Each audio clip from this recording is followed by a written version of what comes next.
One of the fundamental aspects of your ayahuasca ceremony, your preparation, and the integration as well, is your intention.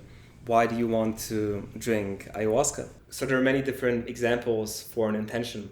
It can be to feel love, to feel worthy, to increase one's self-confidence, to heal the relationship with oneself, to an important person in one's life, maybe to a family member. It can be to overcome a strong emotional impact that still affects one to this day. It can be to overcome fear. It can be to overcome an addiction. It can be to break through a limit where you feel like you're stuck in a certain way of life.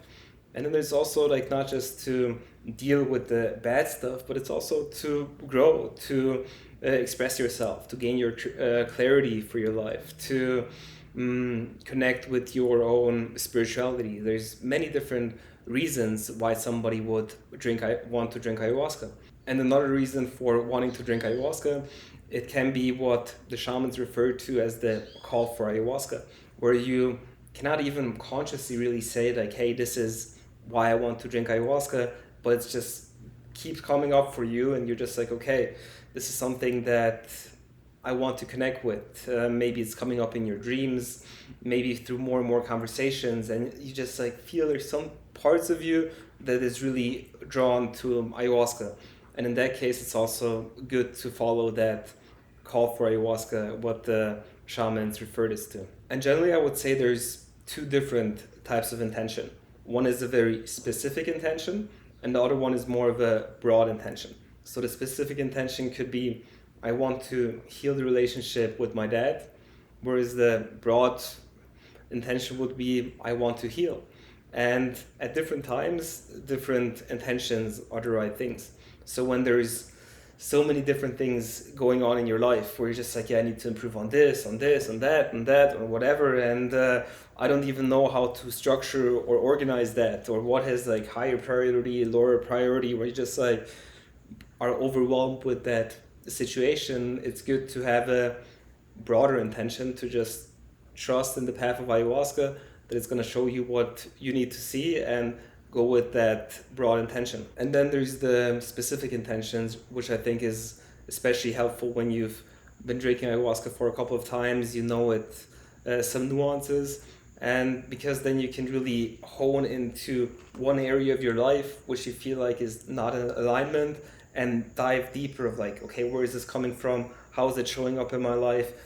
Which way do I change it? So in that case, I think those specific intentions can be incredibly powerful as well. There are also different questions which are good to ask yourself to discover your intention.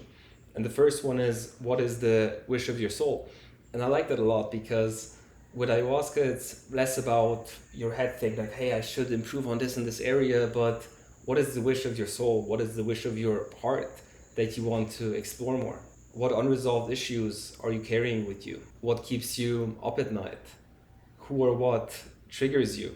What area of your life do you want to tidy up? With whom or what do you want to make peace with? What do you feel you need? What would you tell your 8-year-old self? What do you wish for yourself in 5 to 10 years? What feelings or situations are you running away from? When you sit with yourself and have an hour, what thoughts, challenges, feelings come up for you?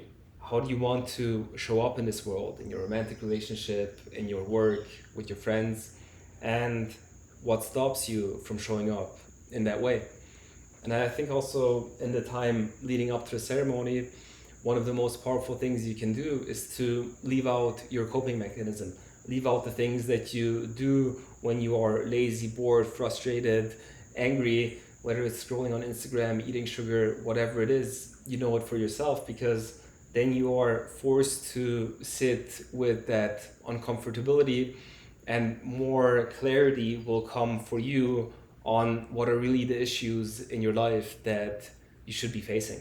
Also, ayahuasca is starting to become a bit of a business hack around Silicon Valley for people to explore more ideas and businesses and all that kind of stuff. And I think there's a place for it, especially if you've done ayahuasca multiple times, where you also connect with your vision for your life, on how you want to create your life. And I mean, Finances is a big part of life as well, and to get that in order, I think it's an okay intention. At the same time, there's such a big focus on business in our life, and it's also important to understand that that is one area of our life, and that there's so many more as well, and actually tidying up some other areas, bringing some peace, joy, love, some harmony in your friendships, in your family situation, that's gonna improve your quality of life so much more as well. And maybe even letting go of some of the emotional burden that you carry within you will free up a lot of energy that you can use for your business. But I would be a bit careful of just using ayahuasca as a tool for business, because it can overlook the healing power, the potential of ayahuasca, that it can help us become more human, more living more in harmony with ourselves, which is so powerful and so valuable as well. I also want to dive deeper into the topic of intention and expectation. So an intention could be, I want to feel more self-worth. And then you might put expectation on it. Okay, this is how my ceremony needs to go. This is what I need to understand. This is what needs to happen. This is how fast things need to change in my life.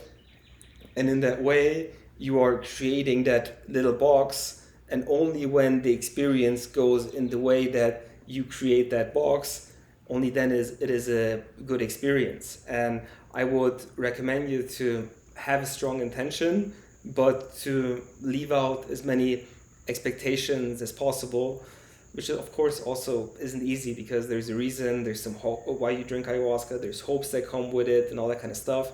But the more you let go of your expectation and the need to control or have this type of experience, the more you are able to surrender and connect with the essence and spirit of ayahuasca, which is gonna bring you that quantum level of growth, healing, whatever you're looking for.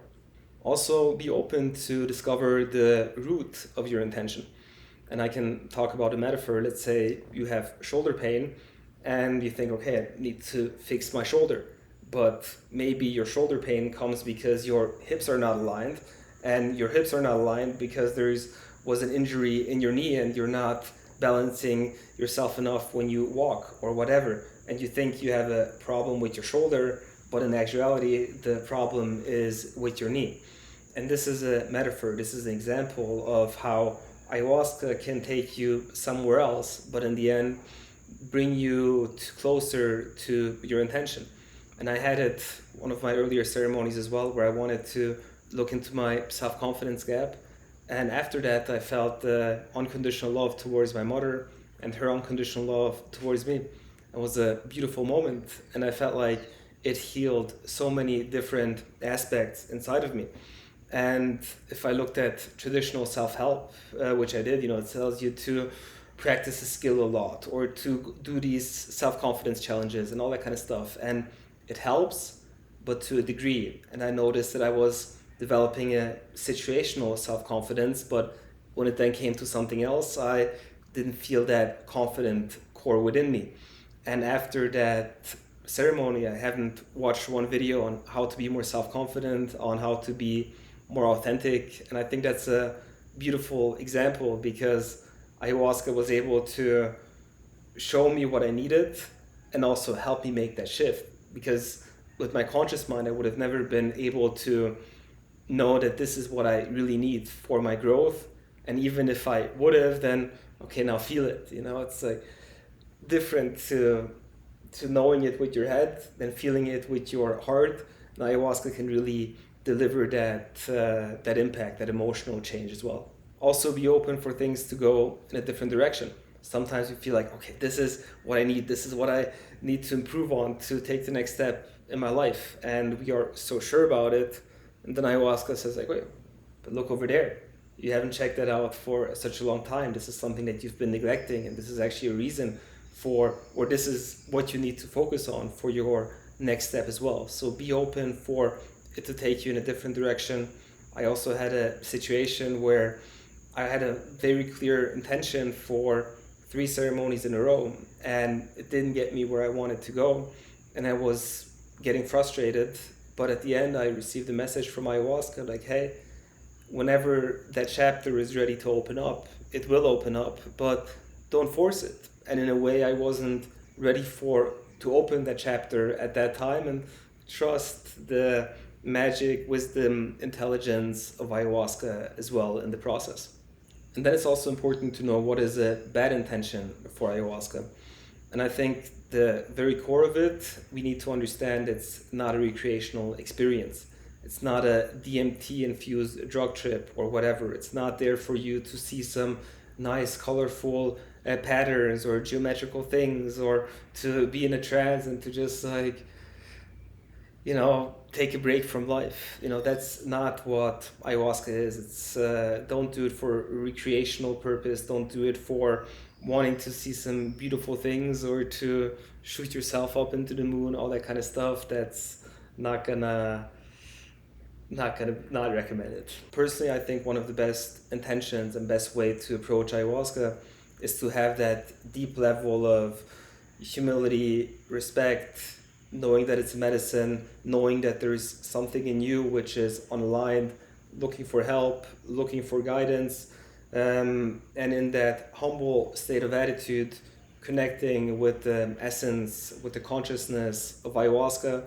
And that is what I do in the majority of my ayahuasca ceremonies, and it just helps me grow with the plant, and I think it's beautiful. Then there's some controversial intentions, and it's more about curiosity, more about wanting to find more of those awe-inspiring moments, wanting to collect an experience, all that kind of stuff. And personally, I don't think it's a good intention. I think what I mentioned, there should be something deeper within you that you want to shift, why you would want to have the experience. But maybe that curiosity can lead you to discover something within you that was waiting to be discovered, that wanted to express itself, and ayahuasca can lead you there as well. So when do you focus on your ayahuasca intention? One is leading up to the ceremony, in the preparation, in the time where you leave out the coping mechanism and you start to be more aware of what you really need for your life. The second situation is right before you drink the ayahuasca. You can also mentally introduce yourself to the ayahuasca, share your intention with it, and then drink it, and that can be very powerful as well. And then in the ceremony itself too, because sometimes your mind can wander off, all that kind of things. And when you then reconnect with your heart, with why you were here, focus onto that, let it develop, and then it can take you where you want to go as well. With that, let me know if you have any other questions around setting intentions. You're also more than welcome to come to Colombia to experience one of the retreats for yourself. Like this video so more people see it, subscribe to the channel, and I'll see you in the next video.